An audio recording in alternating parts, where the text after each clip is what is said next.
দেখছেন দৈনিক আজকের নয়া বাংলা টিভি। আমাদের সাথে থাকুন। ভোট কেন্দ্র সহ সকল জায়গায় নিরাপত্তায় সেনাবাহিনী সহ সকল বাহিনী নিয়োজিত থাকবে। জাহিদ হোসেন, দিঘলিয়া প্রতিনিধি, দৈনিক আজকের নয়া বাংলা টিভি, দিঘলিয়া। খুলনা জেলা প্রশাসক আ.স.ম জামশেদ খন্দকার বলেছেন, ভোটারদের ভোটদান নিরাপত্তা নিশ্চিত করা হবে।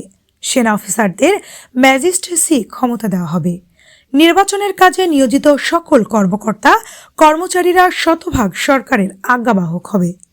বুধবার সকাল 11টায় দিঘলিয়া উপজেলা পরিষদ মিলনায়তনে অনুষ্ঠিত গণভোট 2026 বিষয়ে জনসচেতনতা সৃষ্টির লক্ষ্যে উপজেলা পর্যায়ে কর্মকর্তা এবং বিভিন্ন স্টেকহোল্ডারদের নিয়ে জনসচেতনতামূলক সভায় তিনি কথা বলেন।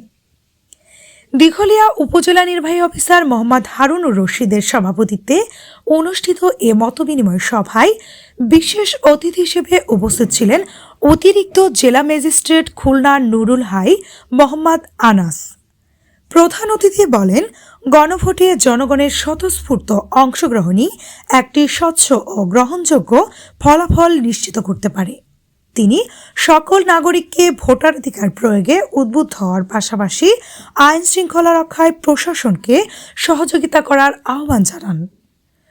সভা শেষে উপস্থিত অংশগ্রহণকারীদের মাঝে গণভোট 2026 সংক্রান্ত লিফলেট ও তথ্যপত্র বিতরণ করা হয়। এ সময় উপস্থিত ছিলেন প্রেস ও ইলেকট্রনিক মিডিয়ার সাংবাদিক বৃন্দরাও প্রমুখ। আমাদের বর্তমান ইন্টারিম গভর্নমেন্ট প্রায় 300-র উপরে বিভিন্ন ধরনের আন্দোলন ঠেকানো লাগছে এই 1.5 বছরের মধ্যে। আমরা তো ঢাকায় থাকি, কখনো ঢাকায় রাস্তায় নামলে কখন ফিরবো এর কোনো গ্যারান্টি নেই, কারণ এই দিক দিয়ে মিছিল, ওই দিক দিয়ে ব্লকেজ, এই দিক দিয়ে হচ্ছে আপনার কমপ্লিট শাটডাউন, অন্য দিক দিয়ে হরতাল, অন্য দিক দিয়ে কর্মবিরতি, এগুলো চলছে। কারণ কি,